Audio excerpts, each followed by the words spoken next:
రైతులకు మోసం చేసినట్టే. మళ్ళీ గెలిపిస్తారా మరి కాంగ్రెస్ ప్రభుత్వాన్ని 10 సంవత్సరాలు మేమే పరిపాలిస్తాం అనుకుంటా మాట్లాడుతూ ఉన్నారు కదా వాళ్ళు. మళ్ళీ గెలిపిస్తారా? పని చేస్తే మనం గెలిపిస్తారు, పని చేయకపోతే ఎవడు గెలిపిస్తాడు? ఎవరైనా అంతే కదా. ఇక ఈడ నేను పని చేస్తేనే ఇక్కడ దొరుకుతుంది, పని చేయకపోతే ఎవడు పెడతాడు మనకు? ఆయన పని చేయకపోతే ఎవడైనా పెడతాడా? పెట్టలేడు. ఇది ఎట్లే ఉంది సంసారం మొత్తం.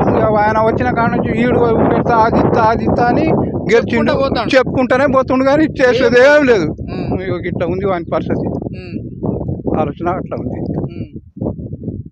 కేసీఆర్ ఉన్నప్పుడు అంటే అందరికీ సహకారం చేసేది. పొలాలు ఎండుకుపోయినా కూడా అప్పుడు పోయి మన ఇక స్టేషన్ గన్పూర్ నుంచి రిజర్వాయర్ ఉంది కదా, రిజర్వాయర్ నుంచి అక్కడ నుంచి నీళ్ళు వదిలిపెట్టేది మన దయాకర్ ఉన్నప్పుడు. ఇప్పుడు ఆ మేడం గెలిచింది కదా, ఆ మేడం గెలిచినప్పటి నుండి ఆ నీళ్లు లేదు, రేవంత్ రెడ్డి లేడు, ఈడ ముఖం చూపెడతాడే లేడు ఈ ఏరియాకు.